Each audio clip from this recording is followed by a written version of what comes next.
Hello dear students, last class के अंदर हम न्यूक्लियोफिलिक सब्स्टिट्यूशन रिएक्शन स्टडी कर रहे थे कि हैलाइड्स में किस तरह से कोई न्यूक्लियोफाइल आके सब्स्टिट्यूट करता है, जिसके दो पॉसिबल पाथ बताए थे मैंने, एक SN1 और एक SN2। आज उस SN1 और SN2 पे जाने से पहले यहाँ पे मैंने 3 टर्म्स लिखी हुई हैं, उसको समझाने की कोशिश करूँगा। Inversion, retention and racemisation. देखो, ये सब टर्म्स किसी एक ऑप्टिकल आइसोमर से रिलेटेड हैं। ऑप्टिकल आइसोमर्स क्या होते हैं? जैसे मैं यहाँ पे आपके सामने एक कंपाउंड लिख दूँ, ClHCH3D। D कोई आइसोटोप है H का। ये एक कंपाउंड लिख दूँ, CClHCH3 और D। तो अगर आप इन दोनों कंपाउंड्स को ऑब्ज़र्व करें, देखें, तो आपको पता लगेगा कि इन दोनों में किसी तरह का कोई डिफरेंस नहीं है, दोनों सेम ही कंपाउंड है। दोनों की फिजिकल प्रॉपर्टी, लाइक उसका melting point, boiling point, density check करेंगे तो वो भी सेम आएगा। दोनों की केमिकल प्रॉपर्टीज़ अगर आप देखेंगे तो वो भी हूबहू सेम मिलती जुलती होंगी। लेकिन अगर आप दोनों की बायोलॉजिकल प्रॉपर्टीज़ देखेंगे या दोनों का behaviour toward plane polarised light देखेंगे तो वो डेफिनेटली डिफरेंट होगा, क्योंकि ये दोनों एक्चुअली ऑप्टिकल आइसोमर्स हैं। कौन होते हैं ऑप्टिकल आइसोमर्स? तो उसकी कुछ कंडीशंस बताया करते हम लोग। जैसे एक कंडीशन ये बोलते थे कि कायरल कार्बन का प्रेजेंस होना चाहिए, मतलब कोई एक ऐसा कार्बन होना चाहिए जिसके पास चारों ग्रुप डिफरेंट हो।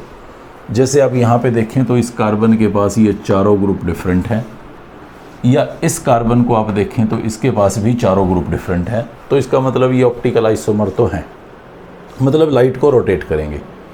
अगर दो डिफरेंट मॉलिक्यूल्स एक दूसरे की मिरर इमेज हों और नॉन सुपर इम्पोजेबल हों, जैसे आप देखेंगे तो ये और ये एक दूसरे की मिरर इमेज हैं और आप इसको इसके ऊपर उठा के सुपर इम्पोज नहीं कर सक रहे, तो इसका मतलब ये होगा कि ये दोनों स्ट्रक्चर्स, दोनों molecule non super imposable mirror image हैं। एक वर्ड में बोलूं तो एक वर्ड में ये बोल सकता हूं कि ये दोनों इनेंशियोमर्स हैं। और जो इनेंशियोमर्स होते हैं वो ऑप्टिकल आइसोमर्स होते हैं। एक अगर लाइट को क्लॉकवाइज डायरेक्शन में घुमाता है तो दूसरा लाइट को एंटी क्लॉकवाइज डायरेक्शन में घुमाता है। इन ऑप्टिकल आइसोमर्स को कुछ सिग्निफिकेंट नोटेशन दिए जाते हैं कॉन्फ़िगरेशंस के अकॉर्डिंग, जिसमें एक कॉन्फ़िगरेशन आता है R कॉन्फ़िगरेशन और S कॉन्फ़िगरेशन। हम लोग यहाँ पे ये नहीं पढ़ेंगे। रेक्टस और सिनिस्टर, ये दो वर्ड हैं। लाइट को क्लॉकवाइज या एंटी क्लॉकवाइज घुमाने वाले डेक्स्ट्रो या लीवो जो होते हैं, उनकी कॉन्फ़िगरेशन को कुछ साइन असाइन किए जाते हैं। जैसे आप लोगों को याद होगा, एल्कीन्स के अंदर हम किसी एक पर्टिकुलर एल्कीन को E नोटेशन असाइन करते थे, किसी को Z नोटेशन असाइन करते थे सिस ट्रांस टाइप में। तो ठीक वैसे ही इन ऑप्टिकल आइसोमर्स को भी कुछ R या S कॉन्फ़िगरेशंस असाइन की जाती हैं, जो हमें यहाँ पे नहीं पढ़नी कि वो कैसे हम असाइन करते हैं। हमें बस ये समझना है कि सिमेट्री इन्वर्ट होना क्या होता है, मतलब R से S बन जाना या S से R बन जाना क्या होता है, रिटेंशन का क्या मतलब है, या रेसमाइजेशन क्या है। तो सी हियर, हम लोग यहाँ पे एक पर्टिकुलर रिएक्शन स्टडी करेंगे हैलाइड का न्यूक्लियोफाइल के साथ विद बोथ मैकेनिज्म्स। जैसे मान लीजिए ये मेरे पास एक हैलाइड है जिसके साथ यहाँ ये मैंने 3 और ग्रुप लगा रखे हैं। एक H है, एक मिथाइल है, एक इथाइल है। अब मैं इसके ऊपर न्यूक्लियोफाइल अटैक कराना चाहता हूं। पहला पॉइंट पूछूंगा कि क्या ये ऑप्टिकली एक्टिव होगा, तो जवाब होगा यस, ये ऑप्टिकली एक्टिव होगा, क्योंकि कार्बन कायरल है। चारों ग्रुप जो इसके साथ लगे हुए हैं वो डिफरेंट है। तो ये ऑप्टिकली एक्टिव होगा। डेक्स्ट्रो होगा कि लीवो होगा ये नहीं बताया जा सकता, बट ये श्योर्ड है कि ये एक ऑप्टिकली एक्टिव कंपाउंड होगा। अब इसके ऊपर जब न्यूक्लियोफाइल को अटैक करना है तो वो SN1 फॉलो कर सकता है, वो SN2 फॉलो कर सकता है। हम लोग वेरी डिटेल अभी पढ़ेंगे कि कब SN1 को ज़्यादा फेवर करेगा या कब SN2 को ज़्यादा फेवर करेगा, बट एक बार दोनों से लेके चलेंगे हम इसको। SN2 जब फेवरिंग होता है तो कार्बन के ऊपर जो अटैक है वो Cl से अपोजिट डायरेक्शन में होना है। यहाँ थोड़ी दिक्कत ज़्यादा रहेगी तो यहाँ से कर सकता है। जस्ट यू सी हियर कि ये बैक अटैक दिखा रहा हूँ मैं। न्यूक्लियोफाइल यहाँ इस बैक डायरेक्शन से अटैक करने वाला है। एक और छोटा सा पॉइंट बाद में मिस नहीं हो जाए तो मैं आपको बता दूं। मैं आपको बोल रहा था कि कायरल कार्बन की प्रेजेंस चेक करनी है। कायरल कार्बन अगर प्रेजेंट है तो कंपाउंड ऑप्टिकली एक्टिव होगा। हमारे पास एक कंपाउंड है, you see it here very clearly, CH3H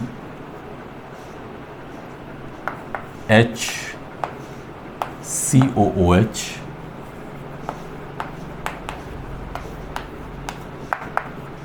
CH3H COOH। आप इस कार्बन को अगर देखें तो ये एक कायरल कार्बन है, CH CH3 COOH और ये पूरा ग्रुप, मतलब चारों ग्रुप जो इस कार्बन के साथ लगे हैं वो डिफरेंट हैं, मतलब कायरल कार्बन होगा ये। इस कार्बन को देखेंगे तो इस पे भी चारों ग्रुप डिफरेंट लगे हुए हैं, तो डेफिनेटली ये भी एक कायरल कार्बन होगा। तो हमें लग रहा है कि दो कायरल कार्बन अगर प्रेजेंट हैं तो डेफिनेटली ये कंपाउंड तो ऑप्टिकल एक्टिव होगा ही सही, लेकिन ये ऑप्टिकली इनएक्टिव कंपाउंड है। रियल बात तो ये है कि कायरल कार्बन की प्रेजेंस हमेशा आपको ये एक्सप्लेन कर पाएगी कि कंपाउंड ऑप्टिकली एक्टिव होगा या नहीं, ये डाउटफुल है। रियलिटी में तो हम एब्सेंस ऑफ सिमिट्री चेक करते हैं कि किसी भी मॉलिक्यूल में अगर सिमिट्री एब्सेंट है, मतलब सिमिट्री प्रेजेंट नहीं है, तभी वो ऑप्टिकली एक्टिव होता है। जैसे सिमिट्री के लिए कुछ ऑपरेशंस रहते हैं, जैसे एक होता है सेंटर ऑफ सिमिट्री की प्रेजेंस। अगर किसी भी मॉलिक्यूल के अंदर सेंटर ऑफ सिमिट्री प्रेजेंट है तो वो ऑप्टिकली इनएक्टिव रहता है। एक होता है प्लेन ऑफ सिमिट्री, जैसे हम किसी भी मॉलिक्यूल के अंदर एक प्लेन पास करें और वो उस मॉलिक्यूल को एग्जैक्ट दो हाफ में काट दे तो वो भी ऑप्टिकली इनएक्टिव होता है। हम लोगों ने सॉलिड स्टेट का चैप्टर पढ़ते हुए ये different operations of symmetry study किए थे, अगर आप लोगों को याद हो तो, और अगर नहीं याद हो तो आप दोबारा भी उसको पढ़ सकते हैं। यहाँ पे बड़ी सिंपल वे में मैं एक बात बता रहा हूँ कि अगर मान लो ये एक मॉलिक्यूल है और मैं इसके अंदर एक हाइपोथेटिकल प्लेन पास करता हूँ और ये इस मॉलिक्यूल को एग्जैक्ट दो हाफ में बांटता है, एक हाफ दूसरे हाफ का मिरर इमेज है, तो इसका मतलब इस मॉलिक्यूल में प्लेन ऑफ सिमेट्री प्रेजेंट है।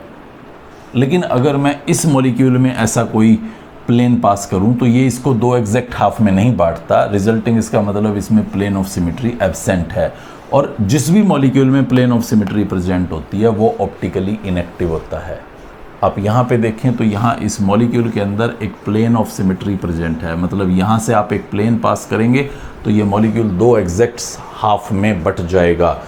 क्या ये कार्बन लाइट को रोटेट नहीं कर रहा होगा? तो मैं ये कहूँगा कि दोनों कार्बन लाइट को रोटेट कर रहे होंगे, बट जितना लाइट को ये एक पर्टिकुलर डायरेक्शन में रोटेट कर रहा होगा उतना ही ये उस लाइट को अपनी अपोजिट डायरेक्शन में रोटेट कर रहा होगा, जिसकी वजह से नेट ओवरऑल मॉलिक्यूल का जो रोटेशन निकल के आएगा वो ज़ीरो निकल के आएगा। ऐसे कंपाउंड को एक वर्ड यूज़ देते हैं, हम यूज़ करते हैं उनके लिए, मीज़ो कंपाउंड। और इस फिनोमिना को, जिसमें दो कार्बन थे, दोनों carbon optically active behaviour show कर सकते थे, मींस कायरल कार्बन थे, बट लाइट को इक्वल अपोजिट डायरेक्शन में रोटेट करके नेट रोटेशन ज़ीरो कर देते थे। इस फिनोमिना को एक नाम दिया गया है इंटरनल कंपनसेशन। मतलब इंटरनली ही एक किसी कार्बन की रोटेशन को दूसरे कार्बन की रोटेशन ने कंपनसेट कर दिया है। इंटरनल कंपनसेशन का ये बिहेवियर इस मीज़ो कंपाउंड के अंदर इस पर्टिकुलर कंपाउंड के नेचर को ऑप्टिकली इनएक्टिव बना देता है, बेशक इसके पास दो कायरल कार्बन प्रेजेंट थे। तो हालांकि हम लोग यहाँ पे इस चैप्टर में ज़्यादातर टाइम कायरल कार्बन देख के ही काम चला रहे होते हैं। इससे आगे की स्टोरी हमारे सामने यहाँ स्टीरियोकेमिस्ट्री के अंदर 11th-12th के अंदर इंक्लूडेड नहीं रहती है, बट फिर भी बेसिकली थोड़ा सा पॉइंट आप इसे समझने की कोशिश करें। न्यूक्लियोफाइल अटैक कर रहा है कार्बन पे जिसके साथ हैलाइड लगा हुआ है, SN2 मैकेनिज्म फॉलो करने की तैयारी है, मतलब कार्बन पे अटैक करना शुरू करेगा और Cl यहाँ से निकलना शुरू करेगा। एक ट्रांजिशन स्टेट बनेगी हमारे पास कुछ इस तरह की, जिसमें Cl निकलने वाला है और न्यूक्लियोफाइल लगने वाला है। यहाँ पे ये एक आपके पास ट्रांजिशन स्टेट बन रहा है, H CH3 और C2H5। ये एक trigonal bipyramidal sort of transition state है। और फिर फाइनली क्या होगा, नेक्स्ट स्टेप में ये न्यूक्लियोफाइल इस कार्बन के साथ बॉन्ड बना लेगा और Cl यहाँ से बॉन्ड को डिटैच कर लेगा। हमारे पास ये 3 ग्रुप एज इट इज लगे हुए नजर आएंगे। ये प्रोडक्ट बन जाएगा। अब अगर आप इसको और इसको ऑब्जर्व करें, मींस रिएक्टेंट और प्रोडक्ट को ऑब्जर्व करें, तो जो प्रोडक्ट की सिमेट्री है, जो प्रोडक्ट का कॉन्फ़िगरेशन है, वो इससे डिफरेंट है, इन्वर्टेड है। इधर आप देखें तो Cl आपका राइट साइड पे लगा हुआ था, जबकि इधर आप देखेंगे तो न्यूक्लियोफाइल अपोजिट डायरेक्शन में लगा हुआ है। मींस जो प्रोडक्ट की सिमेट्री बनती है इस पर्टिकुलर रिएक्शन के मैकेनिज्म में, वो रिएक्टेंट से इन्वर्टेड होती है। और इस पूरे फिनोमिना को एक नाम दिया गया है इन्वर्जन, और परफेक्टली बताऊं तो वाल्डन इन्वर्जन बोला गया है। वाल्डन इन्वर्जन क्या है? ये वाल्डन इन्वर्जन, जब कोई optically active compound SN2 mechanism के थ्रू न्यूक्लियोफिलिक सब्स्टिट्यूशन दिखाएगा, तो जो प्रोडक्ट बनेगा उसकी सिमेट्री रिएक्टेंट से इन्वर्टेड होगी। इसी फिनोमिना को वाल्डन इन्वर्जन कहा जाता है। ये प्रोडक्ट और ये प्रोडक्ट, सॉरी, ये रिएक्टेंट और ये प्रोडक्ट अगर आप देखें तो इस प्रोडक्ट की सिमेट्री इससे इन्वर्टेड है। यही वाल्डन इन्वर्जन है। SN1 से अगर ये रिएक्शन होता तो क्या होता? तो एक बार फिर दोबारा से हम इसी रिएक्शन को प्रोसीड करेंगे। आपको ये ज़रूर बात ध्यान रखनी है कि ये जो इन्वर्जन, रिटेंशंस जैसी चीज़ें बता रहा हूँ वो तभी एप्लीकेबल हैं जब यहाँ इस कार्बन के साथ चारों ग्रुप डिफरेंट लगे हुए हैं। अगर आप यहाँ पे 3H लगा देते हैं तो फिर इन्वर्टेड सिमेट्री या रिटेंटेड सिमेट्री जैसा कोई टर्म ही नहीं होगा। ये ऑप्टिकली एक्टिव कंपाउंड्स पे ही एप्लीकेबल रहेगा। अब हमने यहाँ पे न्यूक्लियोफाइल डालना है और मैकेनिज्म SN1 फॉलो करना है। एक सॉल्वेंट ले लेता हूँ मैं यहाँ, क्योंकि सॉल्वेंट की प्रेजेंस ही SN1 रिएक्शन को फेवर करेगी। पहले स्टेप में ये Cl यहाँ से बाहर निकल जाएगा और Cl जब यहाँ से बाहर निकलेगा तो आपके पास एक स्पीसीज बन रही है carbocation CH3 C2H5 and H। अब नेक्स्ट स्टेप में न्यूक्लियोफाइल इस पे अटैक करेगा। क्योंकि कार्बोकैटायन एक फ्लैट प्लेन स्ट्रक्चर है, फ्रंटल और रियर दोनों अटैक पॉसिबल हैं। Above the plane and below the plane दोनों जगह से अटैक कर सकता है। रिजल्टिंग आपके पास न्यूक्लियोफाइल इस पर्टिकुलर डायरेक्शन में भी हो सकता है और इस पर्टिकुलर डायरेक्शन में भी हो सकता है।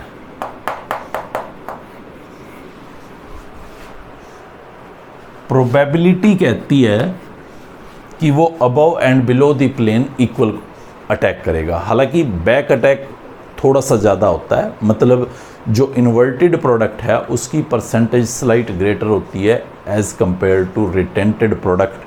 बट फिर भी हम लोग जनरली यही मानते हैं और यही हमारे सामने आता है कि 50-50 सा ही बनता है। इन रियल, इन प्रैक्टिस वो थोड़ा सा डिफ़र ज़रूर करता है। ये जो 2 प्रोडक्ट आपके सामने बनेंगे, ये दोनों प्रोडक्ट अगर आप ध्यान दें तो दोनों फिजिकल प्रॉपर्टीज़ बिल्कुल सेम दिखाएंगे, केमिकल प्रॉपर्टीज़ भी बिल्कुल सेम दिखाएंगे, but behaviour toward the plane polarised light वो डिफरेंट होगा। मींस दोनों ऑप्टिकल आइसोमर्स होंगे, दोनों प्रोडक्ट ऑप्टिकल आइसोमर्स होंगे। आप यहाँ पे देखेंगे तो ये वाला कंपाउंड कैसा था, ऑप्टिकल आइसोमर था, ऑप्टिकल एक्टिव था। और यहाँ जो प्रोडक्ट बनेंगे, आइसोमर वर्ड नहीं, ये दोनों ऑप्टिकल आइसोमर तो होंगे, बट ये एक ऑप्टिकली एक्टिव कंपाउंड लिया आपने, कोई एक पर्टिकुलर आइसोमर, और जब आपने उसके ऊपर न्यूक्लियोफाइल का अटैक करवाया तो आपके पास जो प्रोडक्ट बना वो ऑप्टिकली इनएक्टिव बना। मींस ये आपका ऑप्टिकली एक्टिव था और यहाँ आपके पास बन रहे हैं ऑप्टिकली इनएक्टिव प्रोडक्ट। क्यों ऑप्टिकली इनएक्टिव? अगर आप ध्यान देंगे तो ये भी ऑप्टिकली एक्टिव है और ये भी ऑप्टिकली एक्टिव है, चारों ग्रुप डिफरेंट लगे हुए हैं, कोई प्लेन ऑफ सिमेट्री प्रेजेंट नहीं है, लेकिन क्योंकि दोनों बन गए हैं तो दोनों का नेचर अगर आप ऑब्जर्व करेंगे तो दोनों एक्चुअली इनेंशियोमर्स हैं। ये मैं प्लेन पास कर रहा हूँ दोनों के बीच में, और ये दोनों कंपाउंड, दोनों मॉलिक्यूल एक दूसरे की मिरर इमेज है, मतलब दोनों ऑप्टिकल आइसोमर्स होंगे। एक अगर लाइट को क्लॉकवाइज डायरेक्शन में घुमाएगा तो डेफिनेटली दूसरा एंटी क्लॉकवाइज डायरेक्शन में घुमाएगा। ऑप्टिकल आइसोमर्स का यही कैरेक्टर है कि जो दो ऑप्टिकल आइसोमर हैं उनका सिर्फ जो बिहेवियर है वो डिफरेंट है, मतलब एक अगर लाइट को क्लॉकवाइज घुमा रहा होगा तो दूसरा डेफिनेटली उतना ही एंगल एंटी क्लॉकवाइज घुमा रहा होगा। तो नेट ओवरऑल अगर आप इस, क्योंकि रिएक्शन में तो आपको मिक्सचर मिलने वाला है, आप रिएक्शन में एक पर्टिकुलर आइसोमर लेंगे, जैसे मान लीजिए आपने डेक्स्ट्रो रोटेटरी ले लिया हो और यहाँ पे आपके पास डेक्स्ट्रो और लीवो दोनों बन रहे हैं, तो आपको क्योंकि डेक्स्ट्रो और लीवो दोनों मिल रहे हैं तो दोनों लाइट को जो रोटेट कर रहे होंगे वो इक्वल एंड अपोजिट कर रहे होंगे, जिसकी वजह से नेट रोटेशन 0 हो जाएगा। मीन्स आपको जो प्रोडक्ट है वो ऑप्टिकली एक्टिव नज़र आएगा, इनएक्टिव नज़र आएगा। और उस ऑप्टिकल इनएक्टिविटी की वजह क्या है? वजह है इन दोनों प्रोडक्ट्स का बन जाना जो एक दूसरे के रोटेशन को कंपनसेट कर रहे हैं। ऐसे मिक्सचर्स ऑफ द प्रोडक्ट जिसमें एक की रोटेशन को दूसरे की रोटेशन कंपनसेट कर दे, ऐसे मिक्सचर को बोला गया है रेसेमिक मिक्सचर, और इस फिनोमिना को बोला गया है रेसेमाइजेशन। अगर मेरे पास एक ओरिजिनली ये सैंपल है और मैं एक्सटर्नली इसको उसके अंदर डाल दूंगा तो भी लाइट का रोटेशन ख़त्म हो जाएगा। ये एक्सटर्नल कंपनसेशन होता है, मींस एक्सटर्नली हम कुछ ऐड करके उसे कंपनसेट करें। अगर किसी रेसेमिक मिक्सचर के अंदर दो कंपोनेंट प्रेजेंट हैं और मैं उनको सेपरेट करना चाहता हूँ तो इस प्रोसेस को नाम दिया गया है रेजोल्यूशन।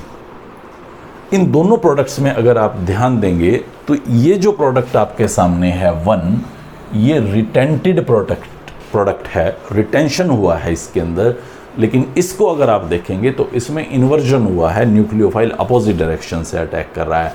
मतलब क्या है, अगर रिएक्शन वाया SN2 जाता है तो हमारे पास प्रोडक्ट हमेशा इन्वर्टेड मिलता है, लेकिन अगर रिएक्शन वाया SN1 जाता है तो हमारे पास प्रोडक्ट इन्वर्टेड भी होता है और रिटेंटेड भी होता है। हमारे सामने कुछ ऐसे रीजेंट्स रिएक्शंस आएंगी जो रिएक्शन में रिटेंटेड प्रोडक्ट देंगी या इन्वर्टेड प्रोडक्ट देंगी, या दोनों तरह का retention as well as inversion show कर रही होंगी, मतलब रेसेमिक मिक्सचर्स देंगी। तो ये 3 मेन टर्म्स थी जो हमें यहाँ पे थोड़ा सा अंडरस्टैंड करना था इस SN1 और SN2 मैकेनिज्म के अंदर।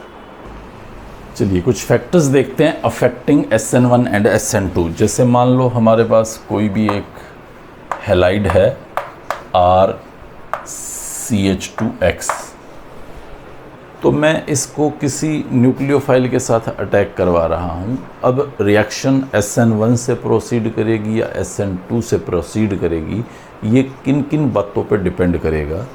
तो उसमें पहला पॉइंट है एल्काइल ग्रुप्स कौन से लगे हैं X के साथ, ये डिसाइड करने वाले हैं। जैसे मान लीजिए मेरे पास ये एक हैलाइड है, एक ये हैलाइड है और एक हमारे पास ये हैलाइड है।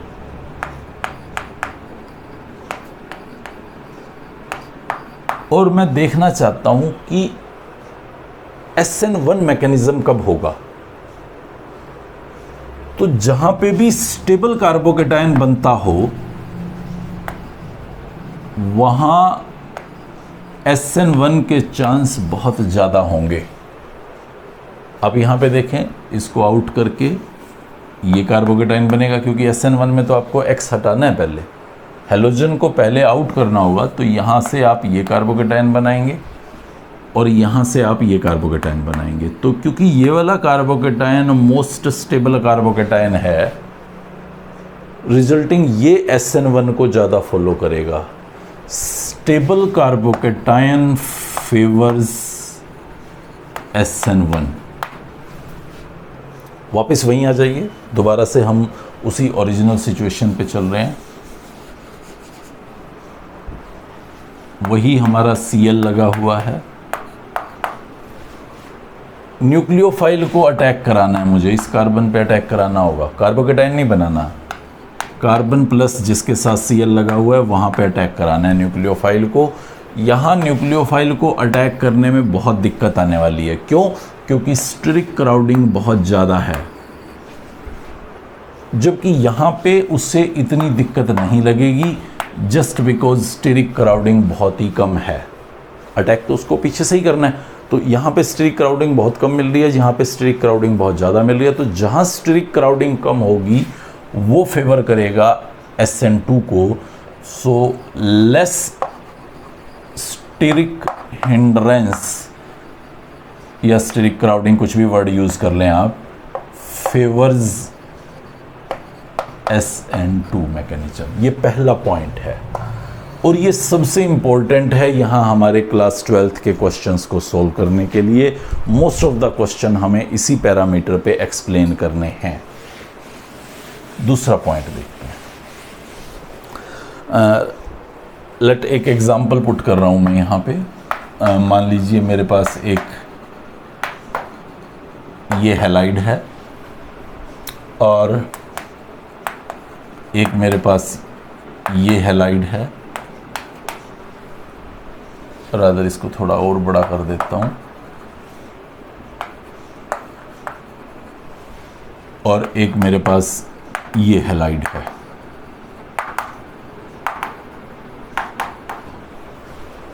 और मुझे ये देखना है कि SN2 मैकेनिज्म किसमें ईज के साथ होगा। तो मुझे सिर्फ ये देखना होगा कि कहाँ स्टेरिक हिंड्रेंस मुझे कम मिलेगी। अगर मुझसे कहा जा रहा है कि SN1 कहाँ पे ईज के साथ होगा, तो मुझे ये देखना होगा कि कार्बोकेटायन कहाँ स्टेबल बन रहा है। अभी फ़िलहाल मुझसे पूछा गया है कि SN2 कहाँ पे फेवरेबल होगा, तो मैं ये देखूंगा कि स्टेरिक हिंड्रेंस कहाँ पे कम है। अगर मैं थोड़ा सा माइन्यूटली ऑब्जर्व करूँ तो मुझे लगता है एल्काइल तो मुझे कुछ नहीं बता पाएगा। ये वाला भी प्राइमरी हैलाइड है और ये वाला भी प्राइमरी हैलाइड है और ये वाला भी प्राइमरी हैलाइड है, ये वाला। तो कार्बन जिसके साथ Cl लगा हुआ है वो फर्दर एक एक कार्बन से जुड़े हुए हैं, तो सभी प्राइमरी हैलाइड हैं। तो हमारा जो सीक्वेंस रहता था कि प्राइमरी हैलाइड में SN2 बेस्ट रहता है एज़ कम्पेयर टू सेकेंडरी, और टर्शरी हैलाइड में SN2 बहुत मुश्किल हो जाएगा स्टेरिक हिंड्रेंस की वजह से, और मिथाइल हैलाइड में वो सबसे अच्छा रहता था। आपको याद होगा लास्ट लेक्चर के अंदर भी मैंने बताया था। तो उसके अकॉर्डिंग तो मैं यहाँ पे जज नहीं कर पा रहा कि प्राइमरी तो सभी हैं हैलाइड्स। तो आपको जस्ट वही स्टेरिक हिंड्रेंस का ही पॉइंट देखना है। इस कार्बन के साथ मिनिमम स्टेरिक हिंड्रेंस आपको नज़र आएगी, जबकि इस कार्बन के साथ अगर आप देखेंगे तो इस कार्बन के साथ नेक्स्ट कार्बन पे 2 एल्काइल्स ग्रुप लगे हुए हैं जो इसको थोड़ा सा स्टेरिक हिंड्रेंस देंगे। यहाँ अगर आप देखेंगे तो सिर्फ एक ही एल्काइल लगा हुआ है, जबकि यहाँ पे आप देखते हैं तो उसके नेक्स्ट कार्बन पे, तो ये थोड़ा सा इसको ऐसे हाईलाइट कर दीजिए, इससे नेक्स्ट कार्बन पे यहाँ पे एक आपके पास एल्काइल है, जबकि यहाँ इससे नेक्स्ट कार्बन पे आपके पास 2 एल्काइल हैं, जबकि यहाँ पे आप देखेंगे तो नेक्स्ट टू नेक्स्ट कार्बन पे जाके आपके पास एल्काइल आता है। तो यहाँ पे जो ब्रांचिंग आपको नज़र आ रही थी वो 2 कार्बन्स को छोड़ के आ रही है, यहाँ पे ब्रांचिंग 1 कार्बन को छोड़ के आ रही है, और यहाँ पे तो ब्रांच आपको दिखाई दे ही नहीं रहा है। मतलब ये वाला जो एल्काइल हैलाइड होगा ये सबसे ज़्यादा क्राउडेड होगा। आप डायरेक्ट उस कार्बन पे तो नहीं देख रहे कोई क्राउडिंग, बट उसके एडजेसेंट कार्बन पे क्राउडिंग देख रहे हैं। यहाँ पे आप डायरेक्ट कार्बन के साथ कोई क्राउडिंग नहीं देख रहे, उससे नेक्स्ट पे भी नहीं देख रहे, उससे नेक्स्ट पे देख रहे हैं। तो इसका मतलब यहाँ क्राउडिंग बहुत ही कम होगी और यहाँ तो क्राउडिंग नहीं होगी। तो SN2 मैकेनिज़्म अगर आप देखेंगे तो वो यहाँ पे सबसे ज़्यादा फेवरेबल होगा, यहाँ पे उससे कम फेवरेबल होगा और यहाँ पे सबसे कम फेवरेबल होगा। ये आपको एल्काइल का कैरेक्टर बताता है कि रिएक्शन में SN1 कहाँ ज़्यादा फेवरेबल होगा और कहाँ कम फेवरेबल होगा। आप फिर ध्यान रखना, आप ये मत सोचना कि वहाँ सिर्फ SN1 होगा या सिर्फ SN2 होगा, होने दोनों हैं। मान लीजिए मेरे पास ये एक हैलाइड है CH3Cl और एक मेरे पास ये हैलाइड है CH3CH2Cl। अब मैं पूछता हूँ कि इन दोनों में कहाँ पे SN1 मैक्सिमम होगा, ज़्यादा SN1 होगा, SN2 मतलब लेसर होगा। तो SN1 ज़्यादा वहाँ होता है जहाँ कार्बोकेटाइन स्टेबल बने। आप यहाँ से इमीडिएटली Cl को हटाइए और चेक कर लीजिए कहाँ कार्बोकेटाइन स्टेबल बन रहा है। तो डेफिनेटली यहाँ कार्बोकेटाइन स्टेबल है। हाइपर कॉन्जुगेशन हो सकता है, इंडक्टिव का असर है, जबकि यहाँ पे ऐसा कुछ हाइपर कॉन्जुगेशन जैसा नहीं है।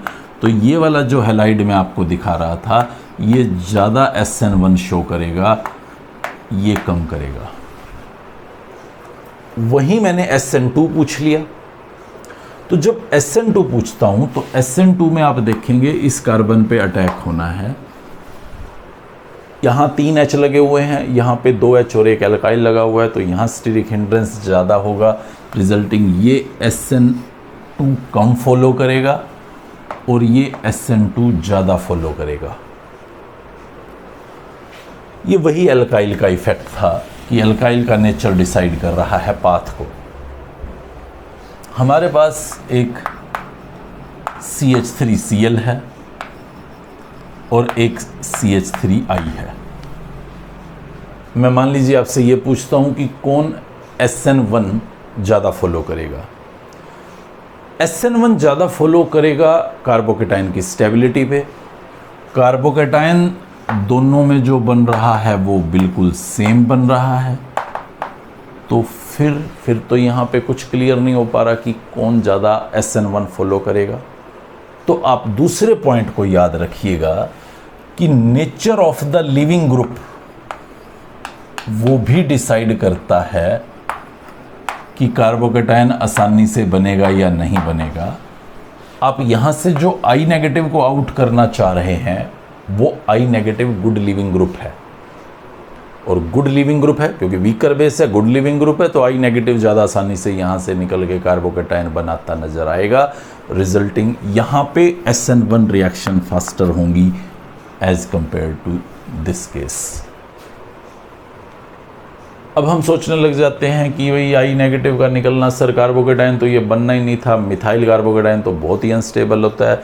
तो मैं फिर कहूँगा आप अपना दिमाग मत लगाओ। उसने आपको क्वेश्चन में जब बोल दिया है कि SN1 से बताओ कौन सा ज़्यादा करेगा, तो वो चाहे ओवरऑल पूरे प्रोडक्शन के दौरान SN1 को 10% ही फॉलो करते हो, आपको तो उन्हीं 10% और 9% में कंपैरिजन करके बताना है कि कौन 10% करेगा और कौन 9। तो अकॉर्डिंगली आप यह बताएंगे कि ये SN1 मैकेनिज्म को अगर 10% फॉलो कर रहा है तो ये 9 कर रहा है। परसेंटेज में जस्ट वैसे ही बोल रहा हूँ, मतलब समझिए कि यहाँ पे कार्बोकेटाइन का बनना फिर भी क्वाइट आसान था गुड लिविंग ग्रुप की वजह से। जहाँ पे भी अच्छे लिविंग ग्रुप्स लगे हुए हैं वो SN1 को ज़्यादा फॉलो करते हैं एज कंपेयर टू SN2। चलिए अब दूसरे पॉइंट को भी समझ लीजिए। मान लीजिए क्वेश्चन में पूछ लिया कि इन्हीं दोनों में SN2 कौन फॉलो करेगा। तो SN2 कौन फॉलो करेगा, यहाँ से अटैक करना है न्यूक्लियोफाइल को, इधर यहाँ से अटैक करना है न्यूक्लियोफाइल को। स्टीरिक हिंड्रेंस जैसा तो कोई सीन ही नहीं है। इधर इस कार्बन के साथ 3 H लगे हुए हैं, इधर भी इस कार्बन के साथ 3 H लगे हुए हैं, बैक अटैक ही होता है SN2 में। तो स्टीरिक हिंड्रेंस जैसी तो कोई बात ही नहीं है। I बड़ा है बट वो तो दूसरी तरफ है, उस तरफ से तो न्यूक्लियोफाइल को अटैक ही नहीं करना। रिजल्टिंग फिर दोबारा से हमें लिविंग ग्रुप ही डिसाइड करके बताएगा, क्योंकि अल्टीमेटली जब मैं वो ट्रांजिशन स्टेट बनाता हूँ तो यहाँ पे मैं न्यूक्लियोफाइल लगाऊंगा और यहाँ पे मैं I लगाऊंगा। ये आई कितना जल्दी यहाँ से निकलेगा वही डिसाइड करेगा कि ये रिएक्शन वाया SN2 कहाँ फास्टर होगी। तो लिविंग ग्रुप अगर अच्छा है तो SN2 भी इसी बात पर डिपेंड करेगा। Better the leaving group better is the ease of SN2 mechanism. तो SN2 भी इसी में फास्टर होने वाला है और SN1 भी इसी में फास्टर होने वाला है। नॉर्मली हम लोग जितने भी एग्जाम्पल देखते हैं तो जहाँ SN1 फास्टर दिखाया है वहाँ SN2 स्लोअर हो जाता है, बट इस सिचुएशन पे ऐसा नहीं होगा। तीसरा फैक्टर देखिए, तीसरा फैक्टर है आप सॉल्वेंट यूज कौन सा कर रहे हैं।